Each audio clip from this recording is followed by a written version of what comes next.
Hello friends, आज हम फिर जुड़ चुके हैं एक और नई वीडियो के साथ में। आज का हमारा टॉपिक रहेगा use of there, where we should use there, like it is also a dummy subject.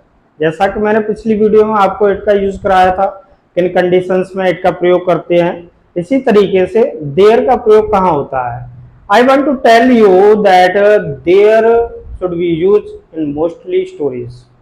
ज्यादातर स्टोरियों में इनका यूज देखने के लिए मिलता है।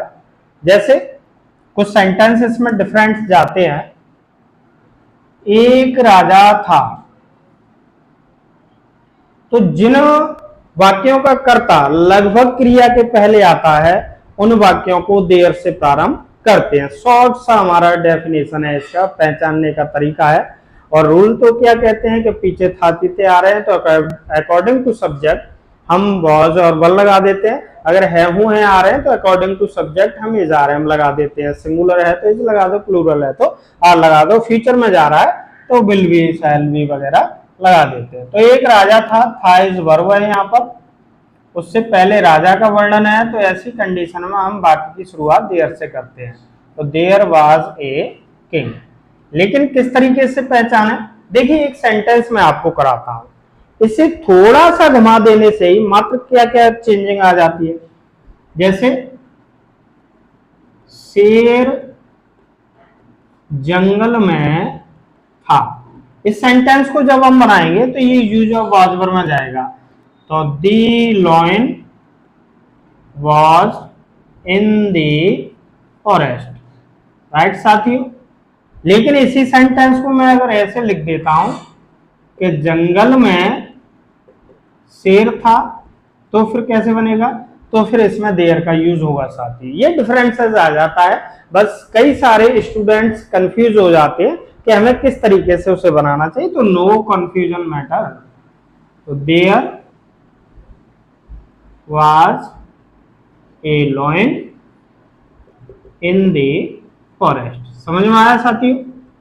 यानी कि शेर सब्जेक्ट शुरुआत में कार्य कर रहा है तो वो दूसरे तरीके से बन रहा है, लेकिन क्रिया से लगभग पहले आ रहा है तो उसे देयर से प्रारंभ किया जाता है। तो कैसे पहचाने सिंगुलर और प्लूरल में? जैसे कुछ सेंटेंस ऐसे होते हैं, मेरे परिवार में 5 सदस्य हैं। तो यहीं से मालूम पड़ता है साथियों कि ये सिंगुलर सब्जेक्ट जा रहा है या प्लूरल जा रहा है। तो 5 सदस्य, ऐसा नहीं देखना है बच्चों को कि मेरे परिवार से शुरुआत करना है। यहां से शुरुआत होगी, there are 5 members in my family, right साथियों। इसी तरीके से यदि ये सेंटेंस हमारा नेगेटिव का होता है, नेगेटिव में जाता है, तो नहीं आए उस कंडीशन में हम नॉट लगा देते हैं, और कोई नहीं आए तो इसे नो के द्वारा बनाते हैं। कई जगहों पर नॉट एनी का भी यूज हो जाता है, लेकिन ये प्रॉपर रहता है नो। जैसे इस कमरे में कोई लड़का नहीं है, तो कोई नहीं दोनों साथ में आ जाए तो देयर इज नो बॉय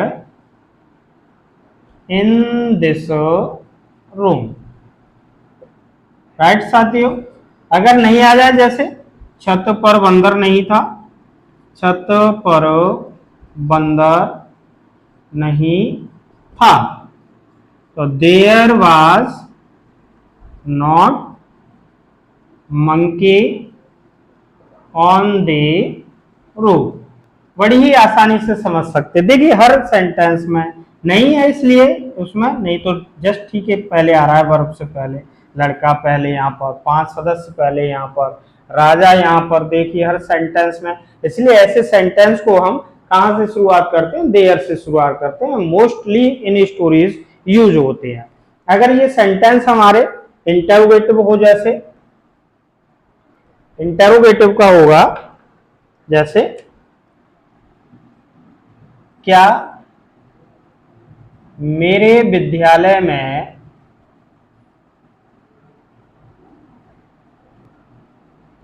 15 अध्यापक हैं। फर्स्ट टाइप इंटरोगेटिव है तो देयर पीछे चले जाएगा, सहायक क्रिया आगे आ जाएंगी। तो are there 15 teachers in my school. इसी तरीके से अगर ये सेकंड टाइप इंटरोगेटिव होता है, जैसे अलमारी में कितनी किताबें हैं, कितनी किताबें पुराने बहुत सेंटेंस करते चले आ रहे हैं, कितना कितनी कितने, साथ में नाउन भी आता है।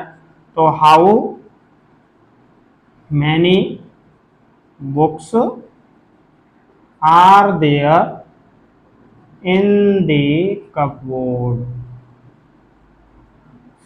इस तरीके से हम देयर के यूज के affirmative, negative, first type interrogative and second type interrogative, ये सारे सेंटेंस मैंने आप लोगों को कराए। ज़्यादा से ज़्यादा सेंटेंस की एक्सरसाइज करेंगे, प्रैक्टिस करेंगे और अपने आप को आगे तक ले जाने की कोशिश करेंगे। हार नहीं मानिए साथियों, इंग्लिश की शुरुआत कहीं से भी किसी भी उम्र पर की जा सकती है और कंटिन्यूअस प्रैक्टिस करने से एक दिन आप एक अच्छे इंग्लिश स्पीकर बन सकते हैं, इस बात की मैं गारंटी देता हूं। तो मिलते हैं अगली वीडियो के साथ में और अगले टॉपिक के साथ में। जब तक के लिए जय हिंद, जय भारत।